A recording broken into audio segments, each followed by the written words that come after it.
Vi har lavet et forsøg, som gik ud på at finde bølgelængden af noget lys, som noget laserlys, der blev sendt gennem et optisk gitter. Og et optisk gitter er en glasplade, som består af et bestemt antal, det varierer, et bestemt antal parallelle ridser, som lyset så går igennem. For at finde bølgelængden eller lambda, skal vi bruge gitterligningen, og det er sådan her, den ser ud i dens originale. Og det består så af et D, som er gitterkonstanten, og gitterkonstanten det er afstanden mellem spalterne. Det bliver målt i nanometer, som altså er 10 opløftet i minus millimeter, i det er så småt. Yep.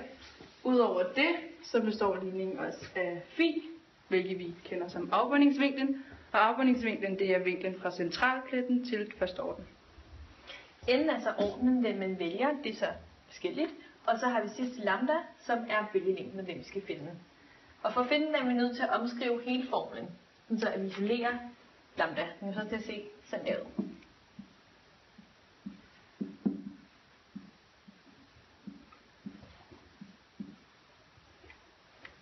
Yes. Yeah. Og nu skal vi så finde gitterkonstanten, og gitterkonstanten var afstanden mellem spalterne. Og den skal vi så finde på den her år. Ja, vi skal gange 1 med 600, fordi vi havde 600 spalter per millimeter i vores gitter, hvilket så vil blive 1,667 millimeter.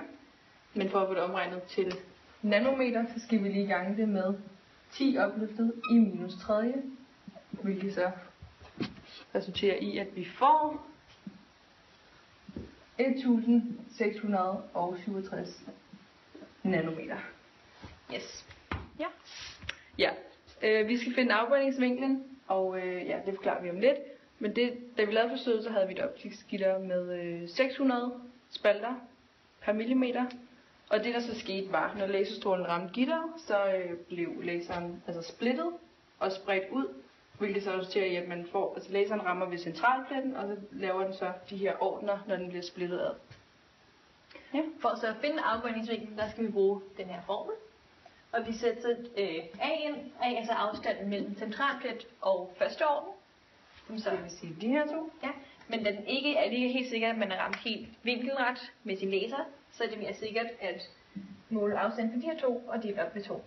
Og afstanden for os var så 73. Ja, afstanden mellem de to første ordner var 73 cm, det vil sige afstanden mellem centralpletten og første orden var 36,5 cm. Yes, og det skriver vi så her. Yes.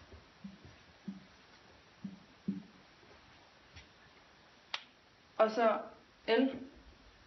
Yes. Skal jeg også fortælle mig? Ja, fortæl mig. Okay. Så skal vi udfylde L, og L det er så afstanden mellem gitteret og centralpletten. Det vil sige gitteret, hvor vi lyste med laseren, til centralpletten, der ramte her. Og den afstand var så 1,10 meter, det vil sige 110 cm.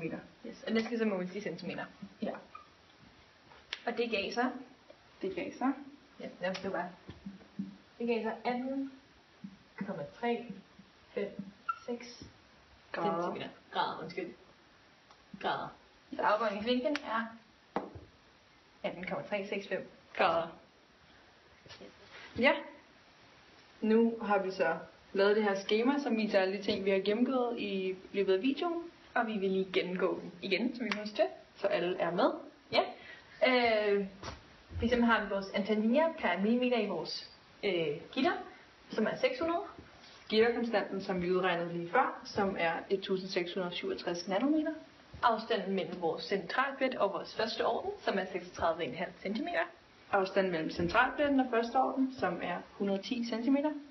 Og afbøjningsvinklen, som er 18,356 grader.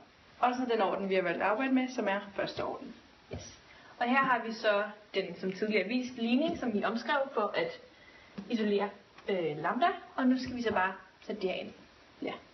Så det ser ud på den måde. Det er det der. Yes. Kan man synes. Og den.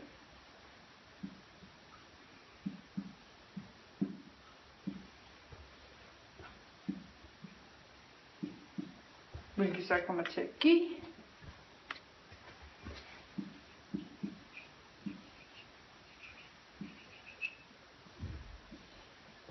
789 nanometer. som så er vores bølgelængde. Som så er bølgelængden, ja. Yes. Vores resultat viste, at vores bølgelængde var 789 nanometer. Det er højst usandsynligt, i det vi brugte en grøn laserpen, og dens bølgelængde plejer at være på omkring, eller skal være på omkring 532 nanometer. Og grunden til, at det kan gå fejl, kan fx være, at målingen fra første orden og gitteret kan være gået galt, altså den har været upræcis, og målingen af afstanden mellem centralpletten og første orden også har været upræcis. det vi har fået et resultat, som er over 700 nanometer, gør at, altså det betyder egentlig, at det ikke længere er synligt lys. Det er jo ud fra skala. Ud fra skalaen. Men som man kan se i billederne, så var det synligt lys, hvilket viser, at vores resultat er upræcis.